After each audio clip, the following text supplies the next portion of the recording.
또 창세기 말씀 묵상하겠습니다. 창세기 1장 1절에서 2절 말씀 묵상합니다. 창세기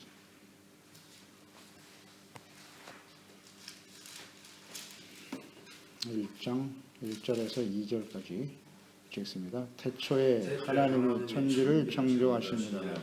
땅이 혼돈하고 공허하며 흑암이 깊음 위에 있고 하나님의 영은 수면 위에 운행하시니라. 아멘. 만물의 시작이 되시는 하나님, 창세기 묵상하게 되는데요. 창세기란 말의 의미는 기원이란 뜻이죠. 기원, 시작을 의미하는 히브리어의 베네시트거든요. 태초에로부터 시작하는데 이 태초에가 베네시트, 시작, 기원. 그래서 이 성경을 창세기다 이렇게 붙이게 된 것이죠. 창세기의 기록 목적은 무엇이뇨? 이것은 천지 만물과 사람을 창조하신 분이 하나님이시다. 하나님이심을 깨우쳐 주기 위함이고, 하나님은 유일하신 한 분 하나님이시다. 또 인간의 범죄와 타락, 이것을 기록하시면서 구원의 필연성, 구속사의 중요한 의미, 이런 것들을 담고 있고요. 또 하나님의 계시, 하나님이 어떤 분이신지를 보여주시는 거고, 그다음 중요한 게 언약이에요. 구원에 대한 언약. 또 하나님께서 임재하시며 다스리시는 하나님의 나라의 기초가 되는 것이 창세기입니다. 이 창세기에 나타나는 사람과 관련해서 창세기에 나타나는 3대 조상이 있는데, 먼저는 인류의 조상인 아담, 두 번째는 홍수 심판 이후에 새로운 인류의 조상이 된 노아, 다 조상들이죠. 그 다음에 믿음의 조상인 또 언약의 시작인 아브라함, 주요한 인물들이죠. 그들에게 나타난 하나님의 뜻이 창세기에 잘 드러나 있습니다. 창세기의 의미인 태초에 시작이라는 말인데요. 무엇에 대한 시작이냐? 창세기는 인류의 시작이고요. 인류의 시작. 만물의 시작이죠. 그 이전에 만물을 창조하신 만물의 시작이요, 인류의 시작이요. 또 사람을 지으셨는데 그들이 죄를 지었어요. 그래서 죄의 시작이기도 하고요. 그들을 어떻게 구원하실 것이냐 하는 구원, 언약의 시작이기도 하고요. 태초, 시작. 하나님의 백성인 이스라엘, 하나님이 다스리시는 하나님의 백성인 이스라엘의 시작이기도 해요. 창세기. 창세기에 나타난 핵심적인 내용들을 단어로 요약해본다면 창조, 타락, 심판, 구원의 언약, 이것이 중심 단어들이 될 것이고, 사람들을 통해서 이루어지는 믿음의 조상으로 시작되는 거니까 아브라함, 그다음 이삭, 야곱, 요셉으로 창세기가 마감되죠. 핵심적인 인물들입니다. 그들을 통해서 나타난 하나님의 뜻이 어떠하신지, 그러니까 성경 전체의 시작이요 기초가 이 창세기에 다 들어있어요. 그러니까 이 창세기를 제대로 이해하지 못하면, 깨닫지 못하면 이 성경 전체가 이해가 안 되는 겁니다. 이 기초거든요. 이게 가장 이 부분을 분명히 해야 하나님과의 올바른 관계 속에서 하나님이 어떤 분이시고 우리는 어떤 사람이 되어야 하는지, 이것을 우리가 분명히 깨닫게 되는 거예요. 그러니까 창세기를 이해하거나 믿지 못하면 기초가 없는 겁니다. 그 믿음은 기초가 없는 믿음이에요. 다 무너져요. 무너집니다. 모래 위에 집을 짓는 것과 같아요. 이 창세기를 깨닫고 이해하고 믿을 때 우리는 그 반석 위에 세운 아주 견고한 신앙이 되는 거예요. 그만큼 창세기는 아주 중요해요. 분명히 이해하고 있어야 됩니다.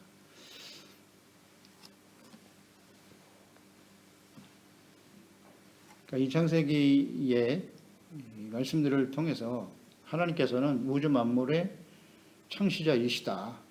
이것을 우리가 분명히 깨닫고 믿어야 되는 것이고, 즉 하나님에 의해서 세상 만물과 사람이 창조되었다 하는 것입니다. 하나님이 어떤 분이시며 세상과 사람을 이 땅에 창조하신 의미, 목적을 바르게 이해해야 한다는 거예요. 존재의 의미, 목적 이런 것. 하나님의 형상대로 지음받은 사람들이 하나님을 바르게 알고 지음받은 목적에 합당한 삶을 살아가는 것이 매우 중요한데, 그러기 위해서는 창세기를 바르게 이해해야 한다. 기초다. 이것을 깨닫지 못하면 우리가 이 땅에 존재하는 의미도 모르고 삶의 목적도 이해할 수 없다는 거예요. 허망한 삶이 되고 마는 거죠. 그래서 1절 말씀에 태초에 하나님이 천지를 창조하셨다. 이 태초 베레시트라고 하는 히브리어, 이것은 하나님께서 창조하심으로써 계시된 시간의 출발점이라는 거예요. 여기서부터 출발이에요. 하나님은 영원하신 분이죠. 영원하신 분이시지만 이 태초를 시점으로 해서 역사가 시작이 되는 것이죠. 시간의 출발, 이 태초의 의미겠죠. 그래서 영원하신 하나님께서 세상에 존재하는 모든 만물보다 먼저 계신 분이다. 이런 의미도 갖게 되는 거죠. 이 세상에 존재하는 모든 것보다 먼저 계신 분, 하나님, 태초에 들어있는 의미죠. 그래서 하나님께서 창조하실 때 모든 피조물에 대해서 하나님은 아주 세심한 관심을 갖고 계시고 목적을 가지고 창조하셨어요. 이 땅에 목적 없이, 의미 없이 창조된 건 아무것도 없어요. 하나님이 창조하신 목적과 의미가 있다. 이것을 우리는 잘 이해해야 합니다. 따라서 세상 만물은 하나님께서 창조하신 질서와 목적에 의해서 움직여지는 것이다. 그렇겠죠? 그런데 오직 하나님의 형상대로 지음받은 사람들만이 이 하나님의 창조하신 목적에서 벗어나 있다는 거죠. 그래서 죄로 인해서 부패하고 타락하게 되었다. 사실 이 지구에 태양계를 만드신 분이 하나님이시고 그 중에 딱 지구만이 사람이 살 수 있는 환경이란 말이죠. 여기에 하나님이 사람을 지으시기 위해서 지구를 그렇게 만드신 거예요. 간단한 이치인데요. 그러니까 지구가 창조된 목적은 하나님의 형상대로 지음받은 사람들이 이 땅에서 살아가도록, 하나님과 함께 살아가도록 만드신 거예요. 그게 목적이에요. 그런데 이 세상은 하나님이 창조하신 목적대로 움직이고 있어요, 지금. 태초부터 지금까지 하나님이 세우신 질서와 목적에 따라 그대로 움직이고 있다고요. 그렇지 않습니까? 지구의 자전이나 또 공전이나 이게 바뀐 적이 있나요? 하나님이 특별한 경우에만 한두 번 멈추신 적도 있습니다만 철저하게 하나님의 목적대로 움직이고 있어요. 누구를 위해서? 사람을 위해서. 그렇지 않나요? 이걸 이해해야 되는데 이걸 깨닫지 못해요. 하나님이 형상대로 지음받은 사람을 위해서 이 땅의 모든 것을 지으신 것인데 그걸 이해를 못하면 이 하나님과 우리 사람들과의 관계를 제대로 깨닫지 못하는 것이다. 목적에 합당한 삶을 살아야 되는데 짐승으로 인해서 짐승에서 우리가 진화된 것이다. 그러니까 짐승같이 사는 거예요. 먹고 마시는 것밖에 없잖아요. 참 안타깝죠. 우리의 근원이 어디냐에 따라서 인생은 달라지는 거죠. 그 목적에 합당한 삶을 살게 되는 거 아니에요? 사람답게 사는 게 뭐냐 이게 도대체. 사람답게. 하나님의 거룩하신과 의로우신 성품을 닮아. 사람들에겐 다 그런 마음이 있잖아요. 짐승과는 달리. 양심도 있고. 근데 그 목적 자체를 이해를 못하니까 세상은 다 하나님의 목적의 질서에 따라서 움직이는데 사람만 이게 창세기에 나타나 있고요. 또 하나님이 창조하셨다. 여기 하나님이라고 하는 이 하나님 단어가 히브리 엘로힘이에요. 엘로힘이라는 것은 전능자이시며 절대 주관자의 의미를 가진 엘로아의 복수형이란 말이에요. 엘로힘은 복수형 단어거든요. 그러니까 하나님이 복수이신 엘로힘이 천지를 창조하셨대요. 이것은 성부, 성자, 성령 삼위이시지만 일체이신 하나님께서 창조 사역에 임하셨다. 그러니까 여기 성령도 계시고 이 엘로힘 속에는 그죠? 성부 하나님, 성자 예수 그리스도, 성령이 함께 계세요. 그게 엘로힘입니다. 하나님. 그러니까 요한복음 1장 1절로 3절로 연결되잖아요. 태초에 말씀이 계시니라. 이 말씀은 그리스도잖아요. 로고스. 하나님과 함께 계셨다. 말씀이 육신이 되어 찾아오신 그리스도잖아요. 이 말씀은 하나님이시니라. 그가 태초에 하나님과 함께 계셨고, 태초에 예수 그리스도와 함께 계셨대요. 태초랑 연결되잖아요. 만물이 그로 말미암아 지은 바 되었으니 지은 것이 하나도 그가 없이는 된 것이 없느니라. 여기 엘로힘 속에 그리스도가 들어있잖아요. 예수 그리스도. 그분이 말씀이 되어 육신이 되어 이 땅에 찾아오셨다. 그런 말씀으로 시작되는 거 아니에요. 그 다음 2절에도 보면 하나님의 영은 그 수면 위에 운행하셨다. 하나님의 영 여기 나오잖아요. 그러니까 성부, 성자, 성령이 삼위일체이신 하나님이 세상을 창조하셨다. 틀림없죠. 그래서 이 창조하다라고 하는 이 단어, 히브리의 바라라고 하는 단어인데요. 바라, 창조하다. 그러니까 이 창조는 아무것도 없는 상태에서 어떤 존재를 만들어낸다는 의미를 가지고 있어요. 바라. 그러니까 무에서 유를 창조한다. 만들어내는, 이게 창조한다라고 하는 뜻이고요. 또 하나 이 바라라고 하는 의미는 이 단어가 어디에 쓰여졌냐면 창세기 2장 22절에 보면 여호와 하나님이 아담에게서 취하신 그 갈빗대로 여자를 만드시고, 이 만드시고가 바라예요. 그러니까 여자를 만들 때 아담의 갈빗뼈를 취하여 여자를 만들었다. 이것도 바라, 창조거든요. 그러니까 이 바라의 의미는 무엇이뇨? 하나님이 만드신 피조물로 또한 새로운 존재를 만드시거나 혹은 새롭게 만드신다는 의미도 포함하고 있는 거예요. 이 창조라고 하는 것은. 그래서 이 창조가 사람들은 새로운 창조다. 뭐 그렇게 말하기도 하죠. 뭐 지구의 역사가 막 수억 년 됐다. 이렇게 말하기도 하잖아요. 자연과학자들은. 그러니까 그 수억 년에 있었던 모든 것이 다 사라지고 이때 새로운 창조가 이루어진 것이다. 뭐 그렇게 주장하기도 해요. 그러나 여기 창조하다라고 하는 이 두 가지 의미가 포함되어 있다는 것을 생각할 때 만드신 피조물로 새롭게 하신다, 새롭게 창조하신다고 하는 의미가 있다. 이 창조하다라는, 하나님은 얼마든지 이게 가능하시죠. 처음부터 무에서 유를 만드시기도 하지만 있는 것을 또 새롭게 만드시기도 한다. 이것이 하나님의 이스라엘을 비롯한 하나님의 백성의 역사 속에 계속되지 않습니까? 계속되죠. 하나님이 택한 백성들이 부패하고 타락하잖아요. 그러니까 그를 새롭게 만드는 거예요.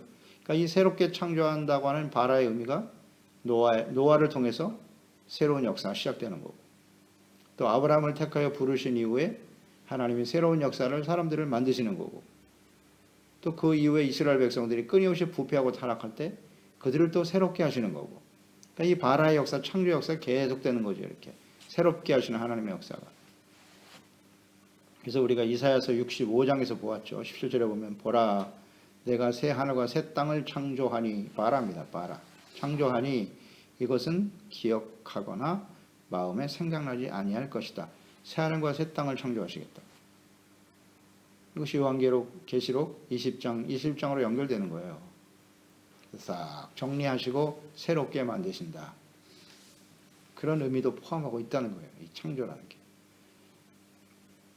그래서 시편 51편 10절, 다윗은 이걸 깨달았죠. 그래서 하나님이여 내 속에 정한 마음을 창조하시고, 이 바라를 여기에 썼어요.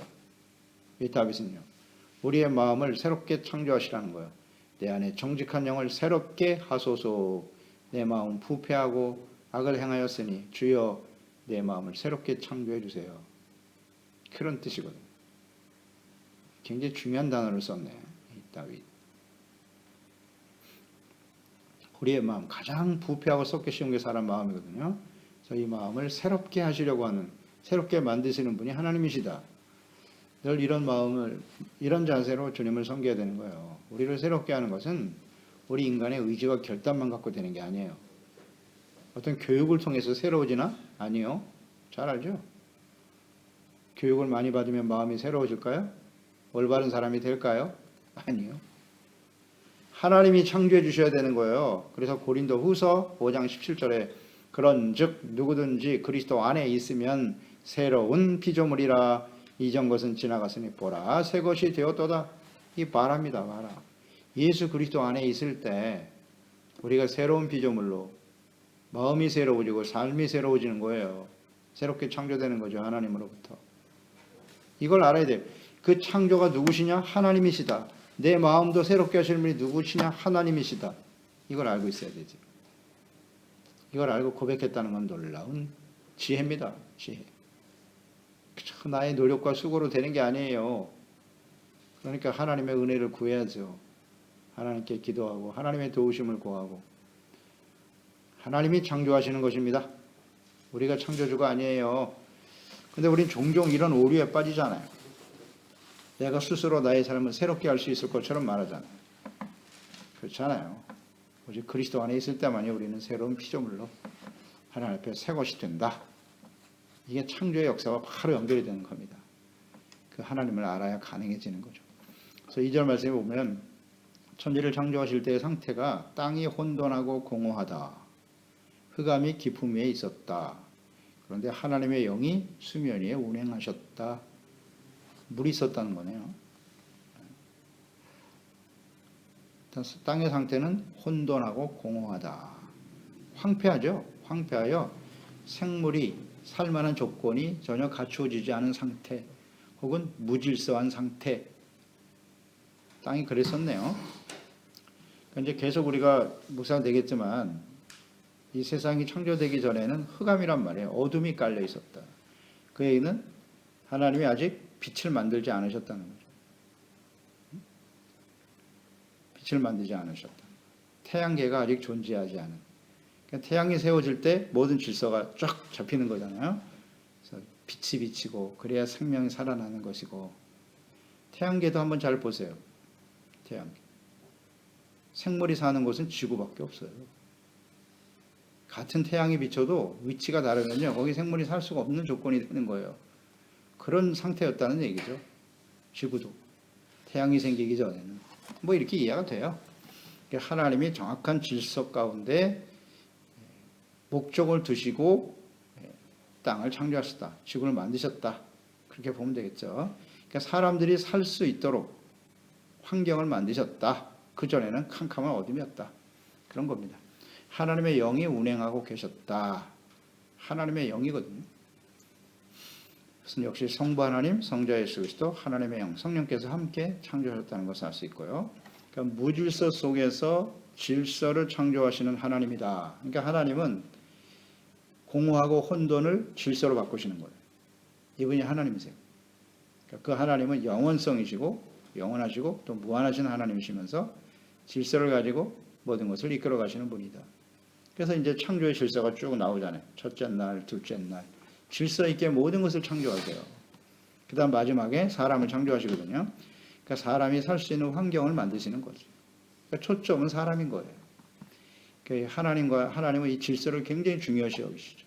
그래서 선악을 알게 하는 나무의 열매를 동산 중앙에 두고 너 이거 따먹지 마. 이건 질서잖아요.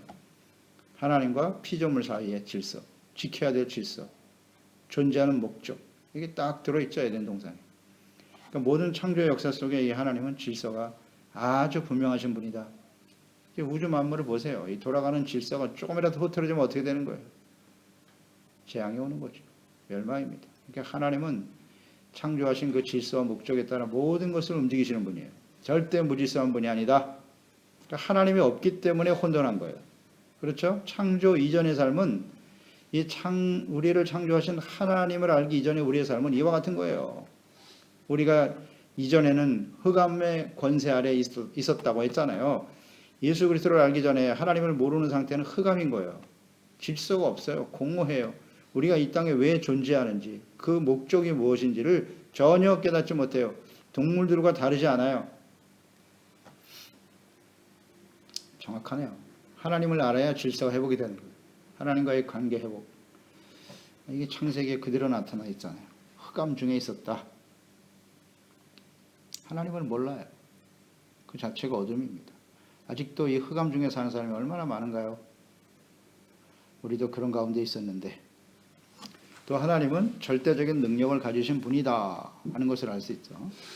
로마서 1장 20절에 보면 창세로부터 그의 보이지 아니하는 것들 곧 그의 영원하신 능력과 신성이 영원한 능력과 신성이 그가 만드신 만물에 분명히 보여 알려졌나니 그러므로 그들이 핑계하지 못할 것이다. 그렇습니다. 이 자연 만물에 하나님의 그 창조적인 영원하신 능력과 신성이 들어있다. 이건 하나님이 아니면 할 수 없는 일이다. 그렇죠? 쉽게 알 수 있는 겁니다. 이게 어떻게 우연히 발생한다고 말할 수 있겠어요? 그것처럼 어리석은 일이 어디 있나요? 그래서 창세기를 우리가 묵상하면서 이 우주, 만물의 시작을 어디서 찾아야 하는가? 이것이 인류의 숙제 아니에요? 우주 만물의 시작이 뭐냐? 그러니까 하나님을 모르니까 빅뱅으로 시작하는 겁니다. 어쩔 수 없어요. 그건 하나의 가설이죠. 우연히 터져서 그것이 뭉쳐서 지구가 됐다? 야, 이거 참 답답하지 않습니까? 답답하죠. 그러니까 이 우주 만물의 시작을 어디서 찾아야 되느냐 하면 인간의 어떤 지식과 연구와 노력의 산물인 자연과학이나 혹은 안 되니까 진화론으로 가는 거죠. 진화론에서 찾을 수 없다는 거예요. 거기서 찾으면 안 되고요. 아무리 해도 답이 안 나옵니다. 우주 만물의 근원이시고 영원하시고 전능하신 하나님으로부터 찾아야 한다. 둘 중에 하나예요. 그냥 인간의 노력으로 지식으로 얻어낸 자연과학을 믿든지 혹은 진화론을 따르든지 아니면 인간을 초월한 무에서 유를 창조하시는 그 하나님의 질서와 하나님의 목적으로 이 땅에 세워졌다는 것을 믿고 따르든지 둘 중에 하나인데요. 어떤 게 더 지혜로운 것일까요? 이거 참 객관적으로 생각해 봐도 그렇지 않겠습니까? 우연이 어디 있어요, 이 세상에. 다 목적과 뜻을 가지고 존재하는 거지. 그래서 하나님께서는 그가 지으신 자연 만물에 자신을 계시하셨다고요. 자신을 보여주셨어요. 그걸 자연계시라고 하고 또 하나는 특별계시죠. 특별히 자신을 나타내 주신 특별계시를 통해서 사람들에게 하나님의 존재를 나타내시고 알게 하셨습니다. 알게 하셨어요. 사도행전 17장 24절 28절에 보면 우주와 그 가운데 있는 만물을 지으신 하나님께서는 천재 주재신이 손으로 지은 전에 계시지 아니하시고 또 무엇이 부족한 것처럼 사람의 손으로 섬김을 받으시는 것이 아니니 이는 만인에게 생명과 호흡과 만물을 친히 주시는 이심이니라. 인류의 모든 족속을 한 혈통으로 만드셨고 온 땅에 살게 하시고 그들의 연대를 정하시며 거주의 경계를 한정하셨으니 이는 사람으로 혹 하나님을 더듬어 찾아 발견하게 하려 하심이로되 그는 우리 각 사람에게 멀리 계시지 아니하도다. 우리가 그를 힘입어 살며 기동하며 존재하느니라. 사도 바울은 이걸 어떻게 알았을까요? 어떻게 알죠? 이런 걸 우리가 생각해 보세요. 이 사도 바울의 이러한 하나님에 대한 증거와 고백, 여기에 대해서 우리는 어떻게 반응하죠? 우리도 이 말씀을 듣고 아멘, 이 하나님이 천지 만물을 창조하셨고 이 자연 만물 속에는 하나님이 들어있다. 이거 어떻게 알죠? 또 어떤 사람들은 왜 모르죠? 이 차이를 우리는 잘 생각해 봐야 돼요. 이것은 사람에게는 하나님의 영을 주심으로써 흙으로만 지은 것이 아니라 하나님의 영을 불어넣으셨다고 하셨잖아요. 그래서 그 영이신 하나님을 알고 그분과 교제할 수 있도록 창조된 거죠.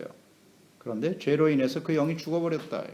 그래서 하나님과의 교제가 끊어졌지만 하나님께서 사람들에게 친히 자기를 나타내 보여주시는 거예요. 말씀으로 나타나시고 그래서 알게 하셨다는 거죠.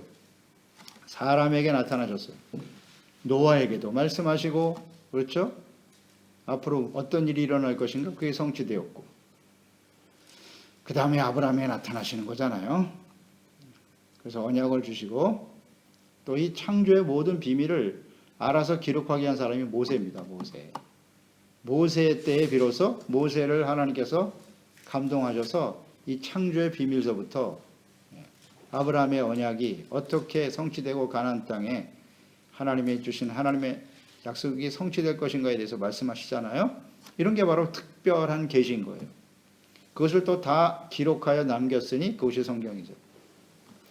그래서 우리는 특별 계시인 성경과 하나님의 말씀에서 그 기원을 찾아야 한다는 거예요. 창세기 1장 1절 태초에 하나님이 천지를 창조하시니라. 이는 하나님의 존재와 능력에 대한 믿음에서 비롯되는 건데요. 믿음. 히브리서 11장 3절로 연결되죠. 믿음으로 모든 세계가 하나님의 말씀으로 지어진 줄을 우리가 아나니 보이는 것은 나타난 것으로 말미암아 된 것이 아니니라. 모든 세계가 하나님의 말씀으로 지어졌대요. 이거 믿음, 히브리서 11장은 믿음장이잖아요. 믿음이라는 게 뭐냐? 이러한 믿음과 깨달음은 오직 하나님의 영이 임하실 때 깨달아지는 거예요. 혼돈하고 공허하며 흑암의 기품이 있을 때 하나님의 영은 수면 위에 운행하셨다. 우리가 하나님을 알지 못하고 죄악 가운데 흑암에 있을 때 하나님의 영이 우리 가운데 임하시고 역사하실 때 비로소 태초에 하나님이 천지를 창조하시니라는 이 1장 1절의 말씀이 이해가 되는 거예요. 바로 깨달아지는 거예요. 그 전에 흑암이죠. 그러니 빅뱅이니 진화론이니 인간의 얄팍한 지식과 노력과 연구로 만들어낸 자연과학을 의지하고 있는 거예요. 그것만이 절대 선이고 진리인 것처럼. 얼마나 어리석습니까? 우주 만물의 주인이신 하나님과 그 얄팍한 인간의 지식이 인간이 가지고 있는 지식, 과학적인 지식이 그게 절대 진리라고요? 이런 어리석은. 그러니까 그게 한계에 더 이상 벗어날 수가 없어요, 사람들은. 그러나 하나님의 영이 임하실 때 에베소서 1장 17절이잖아요. 우리 주 예수 그리스도의 하나님 영광의 아버지께서 지혜와 계시의 영을 너희에게 주사 하나님을 알게 하시고 아멘. 하나님의 영이 임해야 돼요.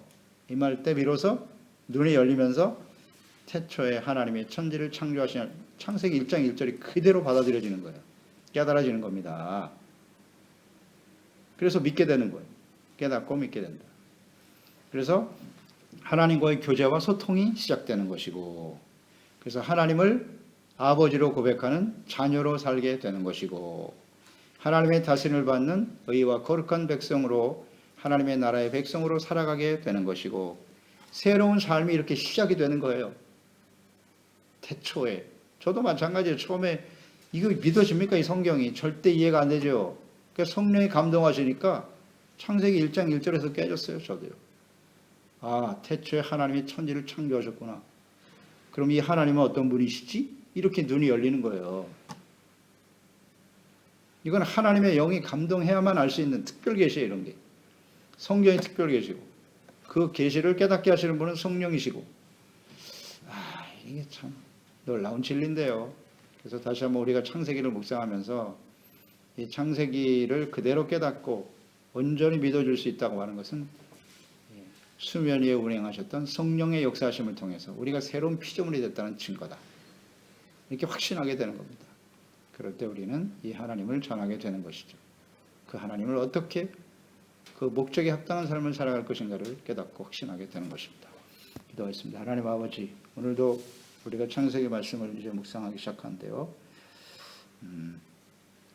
이 인류의 기원이죠. 기원, 시작입니다. 천지 만물을 창조하신 하나님, 우리가 날마다 신앙 고백할 때 전능하사 천지를 만드신 하나님 아버지를 믿는다라고 고백하면서 시작하는데요.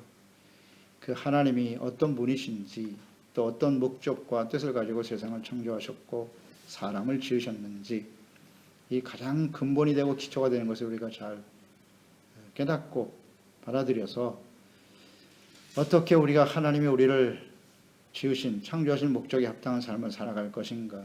그래서 이 창세기에는 하나님이 사람을 지으신 것과 또 죄의 시작, 부패와 타락이 시작되고 그들을 어떻게 구원하실 건가 하는 구원, 구속사의 시작이 창세기에 잘 나타나 있죠.